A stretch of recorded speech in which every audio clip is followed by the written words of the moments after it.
La base que tenemos está, por supuesto, en la Biblia. Para nosotros es el manual de consulta. Dice una parte muy importante de la dura experiencia de nuestro Señor Jesucristo.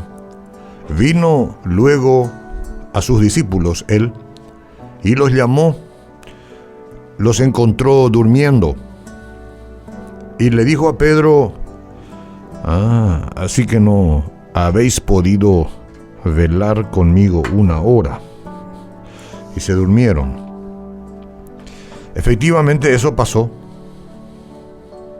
Y el momento era muy duro para Jesús.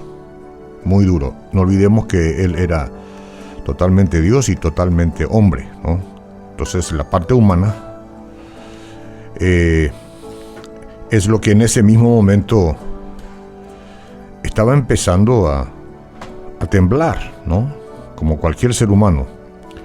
Pero el dolor de Jesús aquella noche aumentaba de intensidad al ver la indiferencia de sus discípulos.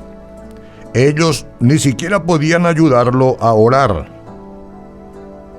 Dormían como si nada anormal estuviese sucediendo. Ironía de la vida. En el mar de Galilea, una noche Jesús dormía mientras ellos se desesperaban. ¿Cuál era el motivo de su desesperación? Una simple tormenta. Pero ahora que el clímax de la tormenta cósmica que se avecinaba y el destino de la humanidad estaba en juego, ahora que la vida eterna y no solo la mezquina vida terrenal estaba para ser decidida, ellos dormían. Mientras se jugaba la eternidad, ellos dormían. Y ahí es cuando uno pregunta: ¿cómo estamos por casa? ¿Te das cuenta cómo los seres humanos valoramos las cosas y las situaciones? Que Dios tenga misericordia de nosotros, de verdad. Que Dios tenga misericordia. Al verse solo Jesús aquella noche, oró a su Padre, pero aparentemente no tuvo respuesta. Su oración fue: Padre, si puedes, pasa de mí esta copa, este dolor, este sufrimiento, este trance, pero no sea hecho conforme a mi voluntad, sino a la tuya. Totalmente sujeto a su Padre. Ese es el Jesús que debería interesarnos ahora, en quien tendríamos que poner nuestra mirada y nuestra fe y nuestro corazón. No se haga mi voluntad sino la tuya. Ese cáliz es usado a veces en la Biblia como un símbolo de bendiciones divinas y otras como símbolo de la ira de Dios. Esa copa, pasa de mí ese cáliz, pasa de mí esa copa, si es que se puede, Señor. Si puedes, Señor. Pasa de mí esa copa, ese sufrimiento. Estaba temblando desde ya. No era poca cosa lo que iba a vivir en algunas horas más. En el Getsemaní, con toda seguridad, el cáliz de Jesús era la más grande bendición que el ser humano podía recibir. ¿Por qué? Porque Jesús estaba recibiendo la ira de Dios ahí en la cruz, provocada por tus pecados y los míos. Por eso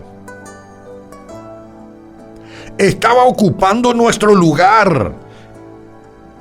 Por eso tenemos que amarlo. Por eso tenemos que buscarlo y recibirle en el corazón. Por eso tenemos que pedirle que nos perdone, nos limpie, nos lave y nos haga nacer de nuevo. Éramos nosotros sobre quienes el cáliz o el golpe de la muerte tenía que caer, o la ira divina debería ser derramado sobre vos y sobre mí, porque somos nosotros los pecadores, no Él. Ya lo reconoció uno de los ladrones que murió a su lado. Este ningún mal ha hecho, pero tú y yo sí merecemos el castigo. Pero este ningún mal ha hecho. Y ustedes saben la historia, y yo sé toda la historia conforme la Biblia, de todo el sufrimiento y de su muerte. Pero el Señor Jesús te amó tanto que entregó su vida para ocupar tu lugar. ¡Qué bendición! ¡Qué bendición! Gracias, Señor. Ocupaste mi lugar. Oraste aquella triste noche y aparentemente no recibiste respuesta de tu Padre. Aparentemente. Solamente en apariencia. Porque el silencio del Padre fue su respuesta. No había otra manera de salvar a la humanidad. No había. La ira de Dios caía sobre el pecado. Y era Jesús llevando nuestros pecados en esa hora. Y ahora habemos los que reconocemos esa grandeza suya y los que lo ignoramos.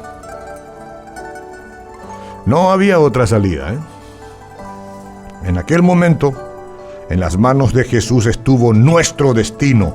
Por eso tenemos que amarlo, buscarlo y recibirlo, para que podamos tener perdón de todos nuestros pecados, ya que la ira cayó sobre Él, siendo nosotros los pecadores. Y al recibir a Jesús en nuestro corazón, el Padre se complace, nos bendice y anota nuestro nombre en el libro de la vida. O si ya está anotado en el libro de la vida, no lo borra.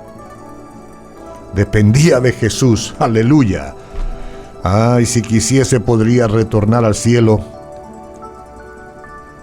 y estaríamos perdidos para siempre, pero murió por nosotros. ¿Eres tú capaz de entender el silencio divino? Ora a Dios y confía en Él, ora mucho, y que la triste historia de los discípulos no se repita. Vino luego a sus discípulos y los halló durmiendo y dijo a Pedro: así que no has podido velar conmigo una hora. Se jugaba el destino eterno, pero Jesús entregó su vida por vos y por mí. Ahora nos resta a nosotros decidir por Él. ¿Lo queremos o no lo queremos? Yo te recibo en mi corazón, Jesús. Gracias por estar aquí, perdonar mis pecados y permitir que mi nombre esté registrado en el libro de la eternidad. Hágalo usted también. Amén.